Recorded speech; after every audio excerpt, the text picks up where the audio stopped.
further southwards as we go on through Friday, and another push of cooler air behind that.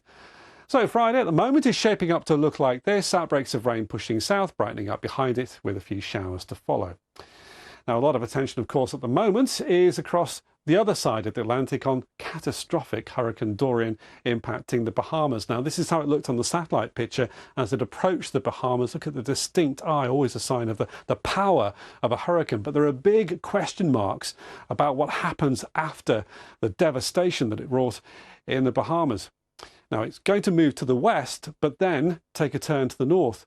Now, when that turn to the north happens, will affect how much of the USA feels the force of Hurricane Dorian. May not make landfall, but it will bring big impacts, we think, towards the southeast of the USA regardless. And then by next weekend, look how it quickly accelerates across the Atlantic. What's left of Hurricane Dorian carried on the jet stream may end up near Iceland with a trailing weather front coming back across the UK. Of course, if that were to happen, impacts on the UK would be negligible compared with the truly awful weather that's happening in the Bahamas at the moment. That's your forecast. We need double-side recovery right now. In a world of complex global news stories, we'll sift through the information to bring you what matters most. And with reaction and reporting in real time, Our immigration laws are a laughingstock all over the world. you'll know what's happening around the world as we do. And that these new measures won't actually stop Venezuelans coming over. It will just make the migrant crisis worse. Whatever the story, we'll piece it together on Outside Source. Join me, Ros Atkins, Monday to Thursday at 9 on the BBC News Channel. Stories set to shape the news agenda. Headlines freshly written. Original perspectives on the day's unfolding narratives. See the bigger picture as it emerges. The papers, tonight at 10:30 and 11:30 on the BBC News Channel. This was the golden age of archaeology, Nothing like this had ever been found in the Americas before. when you really did need a bullwhip and a fedora. Under the shadow of World War II, They had discovered one of the first great masterpieces of human history. these pioneers unearthed unimaginable treasures. Breathtakingly beautiful. Discover your inner Indiana. Raiders of the Lost Past starts Wednesday at 9 on BBC 4.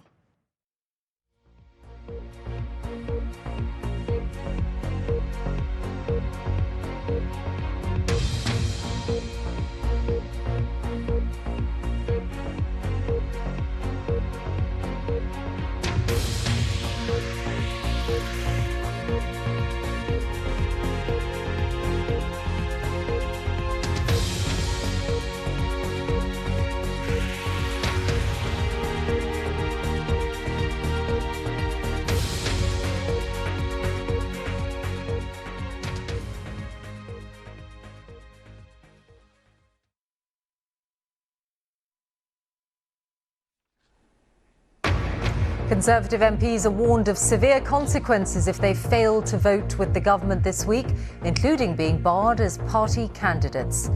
As Parliament returns, opponents of a no-deal Brexit hope to push through legislation within days.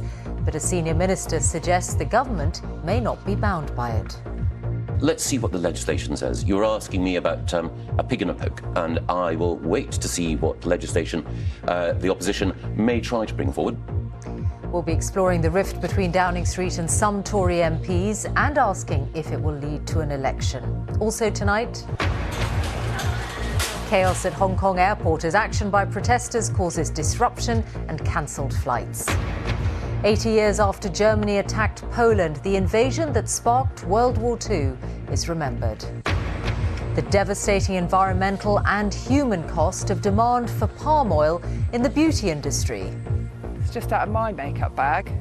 Foundation, moisturiser, lip gloss. Palm oil's in all these things and thousands of others.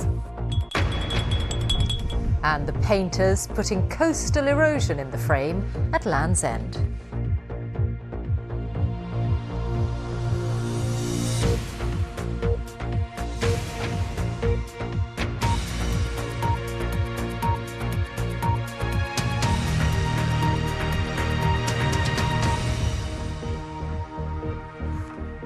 Good evening. Conservative MPs have been warned that if they fail to support the government in what's shaping up to be a crucial week for Brexit, they will no longer be regarded as representing the party and face being barred as candidates at the next election. It comes as opponents of a no-deal Brexit prepare to try and push through a law that would prevent it. A cabinet minister has refused to say if the government would be bound by the will of MPs, even if their effort results in new legislation. Here's our political correspondent, Ian Watson. A week of protests on the streets and a week of rebellion at Westminster lies ahead. Save our democracy! These protesters want the suspension of Parliament later this month lifted. But MPs will still meet this week, and opposition parties plan to seize control of the parliamentary agenda and pass a law effectively ruling out a no-deal Brexit. But if that happens, this cabinet minister refused repeatedly to say that the government would accept the will of Parliament. We will see what the legislation says when it is put forward. Let's see what the legislation says. You're asking me about a pig in a poke. Let's see what the legislation is. But Michael Gove also expressed the hope that the government would defeat attempts to block no deal. I believe that a majority of MPs in the House of Commons this week will back the Prime Minister because we know that the Prime Minister is making progress with our European friends and allies in attempting to secure a deal. And this could be the reason for Michael Gove's confidence. A procession of government whips going into Chequers, the Prime Minister's country pile. Over lunch, they cooked up a plan to turn up the heat on Boris Johnson's critics. Tonight, the gloves are off, not just in a battle between Boris Johnson and the opposition, but between the Prime Minister and Conservative rebels. Some of them recently cabinet ministers. Government whips, those responsible for party discipline, are tonight ringing around those rebels and delivering a blunt message. If you vote with the opposition to block no deal, you'll be blocked as a candidate for the Conservative Party at the next general election. Some of them perhaps didn't realise that's what Boris Johnson meant when he said he'd unify the party behind him. A meeting scheduled for tomorrow between the Prime Minister and the so-called Gawkward Squad, David Gauke and other former ministers opposed to no deal, was abruptly cancelled tonight. Number 10 cited a diary clash, but David Gauke signalled he's likely to rebel. Sometimes there is a point where you have to judge between your own personal interests and the national interest, and the national interest has to come first. But I hope it doesn't come to that, and I hope that cooler and calmer heads will look at this and think that trying to split the Conservative Party in this way is not a sensible way forward. Labour say Boris Johnson could defuse any row with Parliament if he puts forward his own Brexit plan and gives MPs a say. The Prime Minister can cut through this very easily this week by saying, I'm going to put my proposal up for a vote. And, and I'm going to live by the result. And if Parliament gives me backing to leave without a deal, so be it. And if they don't, I'll abide by the result. But he won't do it. Importing goods from the EU. This week, the government's going to step up its campaign to get us ready for Brexit. But it's clear some of Boris Johnson's MPs are far from ready for no deal. And Ian's here in the studio now. What then do you make of the tough approach that Downing Street is taking, Ian, and its likely effect? Well, I think actually, Michelle, most of the battalions are amassing behind Boris Johnson at the moment. Nonetheless, there is still the prospect of a Conservative civil war after the rather uncivil warning to MPs. Either you get behind Boris Johnson or you could be sacked as a Conservative MP. Now, how's that playing with the potential rebels? Some of them are immune to strong-arm tactics by the whips because big figures, Ken Clarke, for example, Oliver Letwin, they've said they'll stand down at the next election in any case. Others who were due to meet the Prime Minister tomorrow and had that meeting cancelled are very angry about that. They say it's discourteous and their views are becoming even more entrenched. But I think we also must remember that Boris Johnson has a majority of one, even with the help of Northern Ireland's DUP. If he sacks his Brexit rebels, he'll be presiding over a minority government, which I think brings the prospect of a general election, an early general election, ever closer. And interestingly tonight, a veteran Conservative MP said to me he felt the real reason that rebels were being dealt with in this way was because if there is an early election in October, you couldn't have high-profile figures like Philip Hammond standing on an anti-no deal platform. So they're being told to either shut up or get out. Ian Watson, thank you. Thousands of pro-democracy protesters have brought chaos to Hong Kong International Airport for the second time in 3 weeks, blocking the access road and sabotaging the rail link. It meant dozens of flights had to be cancelled or delayed at one of the world's busiest transport hubs. Demonstrators first took to the streets of Hong Kong 3 months ago, demanding an end to plans to allow people to be extradited to face trial in mainland China. Since then, huge numbers have joined the protests, calling also for free elections and for charges to be dropped against protesters. Well, from Hong Kong, here's our China correspondent, John Sudworth.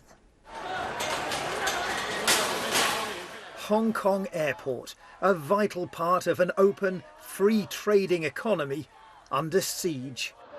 Fight for freedom!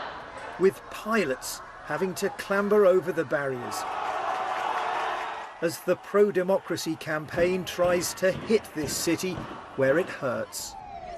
Well, this is the main airport approach road, and once again this meandering, leaderless protest movement is showing its ability to take its message to the international community. They come, they disrupt, and if necessary melt away, and there is very little the authorities can do about it. Down with Hong Kong! Thousands turned up for the action, and although many flights were still getting away, with transport links brought to a standstill, passengers faced major problems. You support what they're doing? Support what they're doing, but there's means of ways of doing it. I don't think this is the right way. Hong Kong's never had democracy, and it's certainly not going to have it in the future. So. What do you make of the disruption? Trying to go on my honeymoon. Eventually, the police arrived in force, but as predicted, the protesters had already vanished. Moving on to this nearby metro station, the service now a target of violence and vandalism for closing stations, giving protesters fewer ways to escape. Yesterday, similar acts were met by a fierce response, heavily criticised over accusations that innocent bystanders were caught up in it, but defended today in this police press conference. Minimum force was used, they said. It was anger over that incident, though, that helped fuel today's demonstration, with many walking home along the airport expressway as this city's extraordinary, escalating cycle of chaos continued late into the night. John Sudworth, BBC News, Hong Kong. Hurricane Dorian has made landfall in the northwest Bahamas with winds of up to 180 miles an hour. The storm is the strongest hurricane in modern records in the region, and residents of Grand Bahama, which is along its predicted path, have been evacuated. Officials are warning that a storm surge could be as high as 23 feet. Well, also projected to be in the path of the hurricane are parts of the Florida coast, and our correspondent Aline Maqbool joins us now from Palm Beach. What are they expecting there, Aline? Yes, Michelle, well, it is relatively calm here still in Florida, but we are, as you rightly say, on the projected path of this hurricane in the next day or two, which is why a lot of people have already boarded up their properties and moved away. But the problem for people here in the United States, as has been the case in the Bahamas, is that this storm has changed strength and direction so dramatically in the last couple of days that it's so difficult to know where to evacuate and where is going to be safe. The immediate concern, though, is for loss of life in the Bahamas, because some of those storm surges that you were talking about are higher than large parts of the islands themselves. Then the worry is that the storm barrels into Florida and potentially then moves right up the east coast of the United States through Georgia, potentially devastating parts of South Carolina and North Carolina as well. That is for the future, though. Right now, a lot of people are holding their breath until we can properly assess the damage that's been caused to some of those population centres on the Bahamas. Aline Maqbool in Florida, thank you. The death toll from another mass shooting in Texas has risen to 7. 22 other people were injured, including a toddler, in a rampage that began with a police officer shot during a routine traffic stop. Shoppers were then evacuated from a mall as the gunman, identified as a 36-year-old local man, continued to shoot motorists and passers-by at random. He was shot dead by police. The German President Frank-Walter Steinmeier has asked for Poland's forgiveness at an event marking the 80th anniversary of the invasion that sparked the Second World War. He was speaking in the Polish town of Wielun, which was the first to suffer German aerial bombardment. Our Berlin correspondent Jenny Hill reports from Warsaw. Sudden, violent. The attacks came from air, land and sea. 80 years ago, Nazi troops stormed in to occupy Poland. An act of aggression which triggered the deadliest conflict in human history. Before dawn this morning, sirens to commemorate the first civilian casualties of the Second World War. German bombers destroyed the town of Wielun. Speaking in Polish, the German president said he was sorry.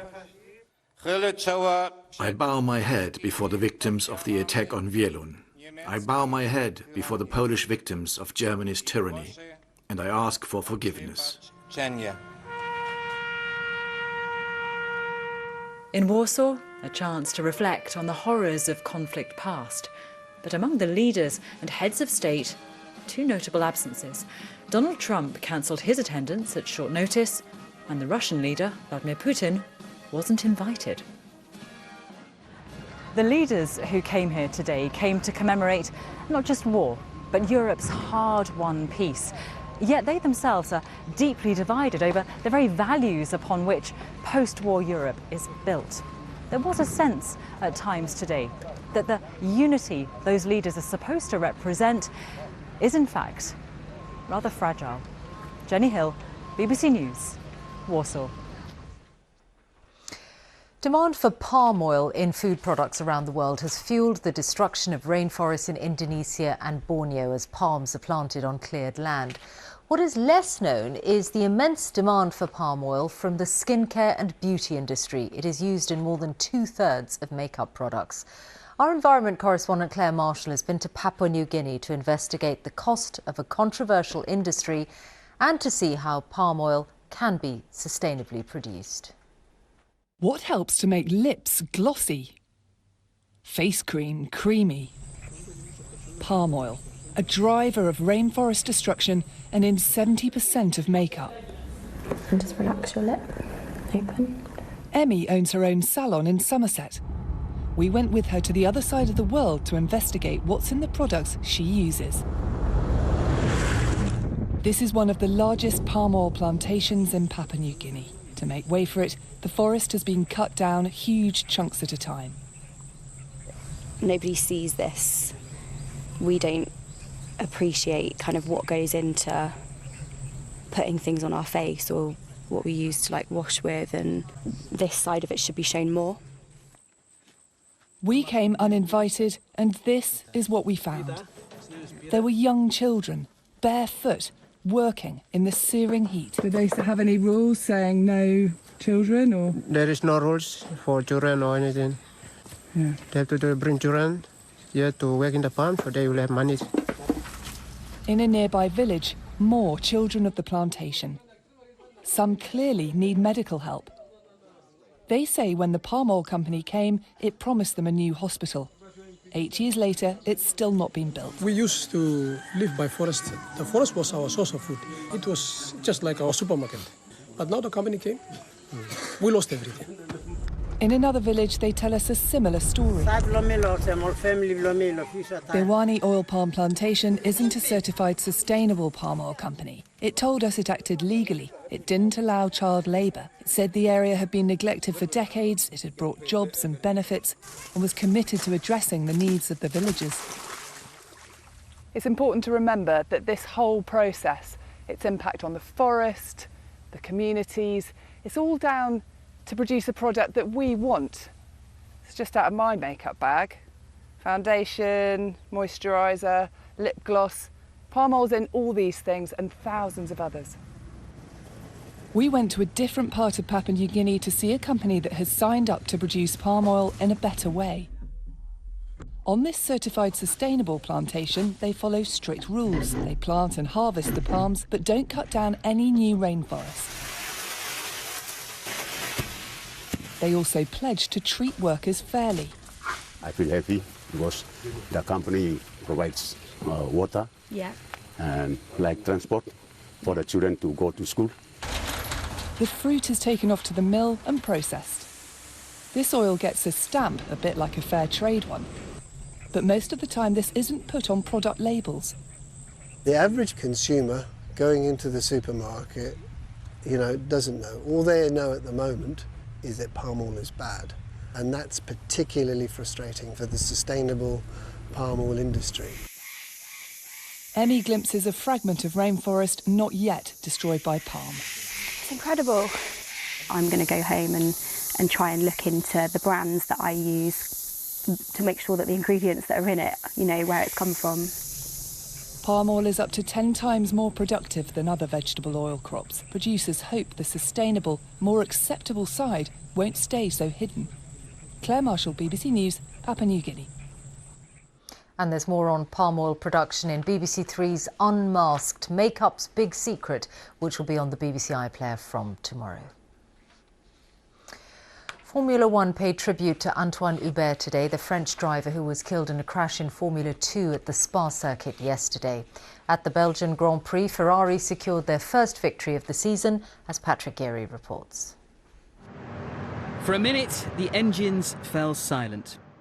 Spa paused for Antoine Hubert, killed in a crash in the Formula 2 race here just yesterday. He was only 22. A tragic reminder of the risks drivers face as an occupational hazard.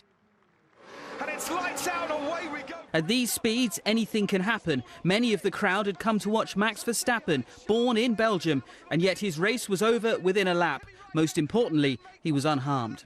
Meanwhile, Lewis Hamilton was chasing the two Ferraris, a test of strategy and velocity. Hamilton took longer in the pits than he might have, but in his Mercedes he knows he can make up time. He passed a flagging Sebastian Vettel into second and went after Charles Leclerc, but the man from Monaco had extra motivation to win his first Grand Prix. He'd raced with his friend Antoine Hubert for many years. This one is for Antoine, difficult to enjoy on a weekend like this.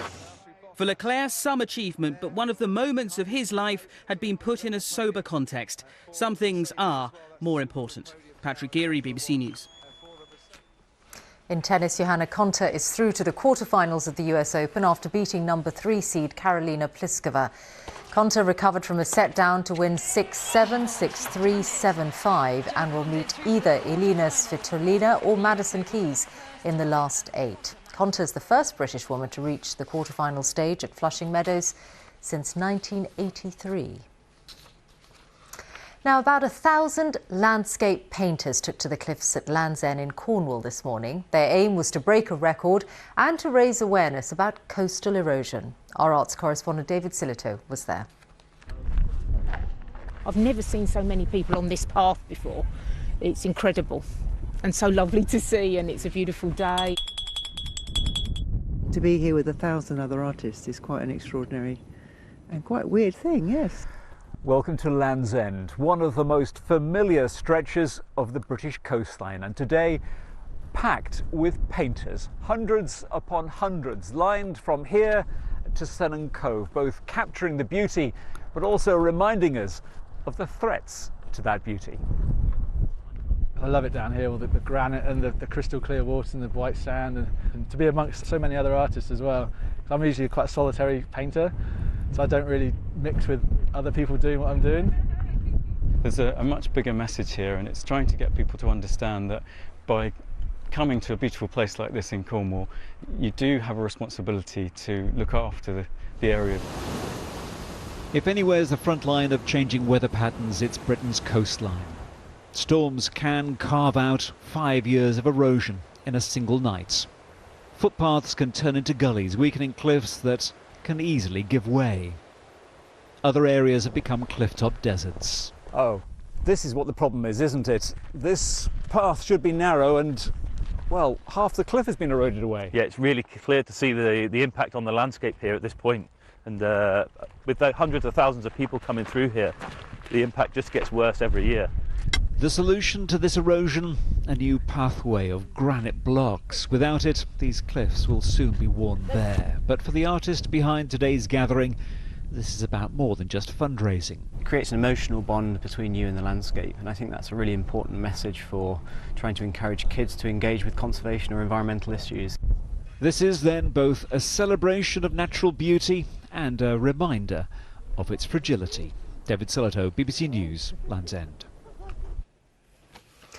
A first look at tomorrow morning's newspapers is coming up in a moment on the BBC News channel, but now on BBC One, it's time for the news wherever you are. Good night.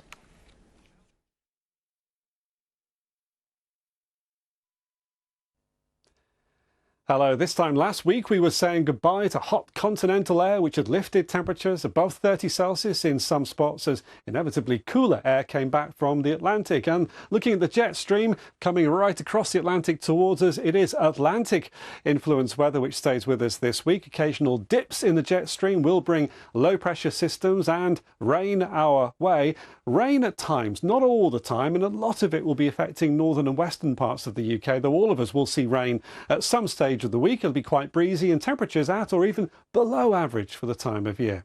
This is how Monday is shaping up, and some of the rain coming into Scotland is going to be quite heavy, especially in the west. That moves further across Scotland, further rain at times into Northern Ireland, parts of Northern England, North Wales. Elsewhere in Wales and South West England could be a bit drizzly to some of the hills. Much of the Midlands, East Anglia and South East England will stay dry, and at least to start the week, temperatures actually come up a couple of degrees compared with what we had on Sunday. North and west of the UK, as you can see, not raining all the time, and the further east you are in Scotland and England, 20 at best in the southeast. These are temperatures which are trending below average for the time of year. And then for Thursday, after another chilly start, there'll be a lot of sunshine around, but some cloud bringing in a few showers towards Scotland and Northern England in particular, and then thickening clouds, some outbreaks of rain to western Scotland, maybe Northern Ireland later in the day.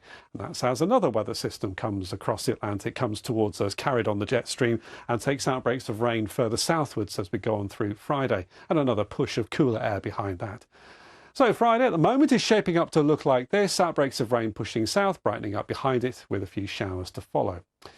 Now a lot of attention of course at the moment is across the other side of the Atlantic on catastrophic Hurricane Dorian impacting the Bahamas. Now this is how it looked on the satellite picture as it approached the Bahamas. Look at the distinct eye, always a sign of the power of a hurricane. But there are big question marks about what happens after the devastation that it wrought in the Bahamas. Now it's going to move to the west, but then take a turn to the north. Now when that turn to the north happens will affect how much of the USA feels the force of Hurricane Dorian. May not make landfall, but it will bring big impacts, we think, towards the southeast of the USA regardless. And then by next weekend, look how it quickly accelerates across the Atlantic. What's left of Hurricane Dorian carried on the jet stream may end up near Iceland with a trailing weather front coming back across the UK. Of course, if that were to happen, impacts on the UK would be negligible compared with the truly awful weather that's happening in the Bahamas at the moment. That's your forecast.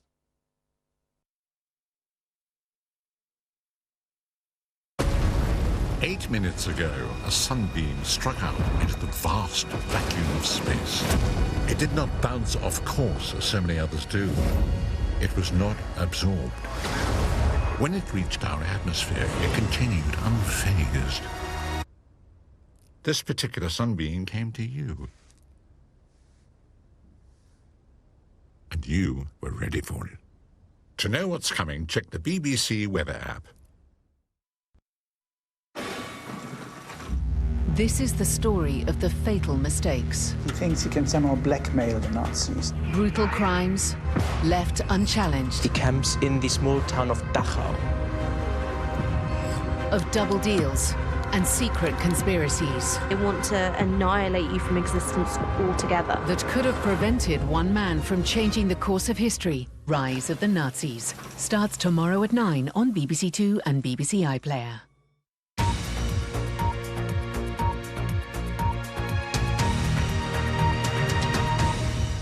Sorry, settle. This is BBC News. I'm Martine Croxall. We will be taking a look at tomorrow morning's papers in a moment, but first, the headlines. Number 10 tells Conservative MPs that if any of them vote to block a no-deal Brexit next week, they'll be prevented from standing for the party at the next election. The most powerful storm ever to reach the Bahamas has now made landfall. Catastrophic conditions are forecast. 80 years after Germany attacked Poland, the invasion that sparked World War II is remembered. the devastating environmental and human cost of demand for palm oil in the beauty industry. It's just out of my makeup bag. Foundation, moisturiser, lip gloss. Palm oil's in all these things and thousands of others. In 15 minutes, Click brings you the world's first object-based media interactive TV show. Stay tuned to find out more.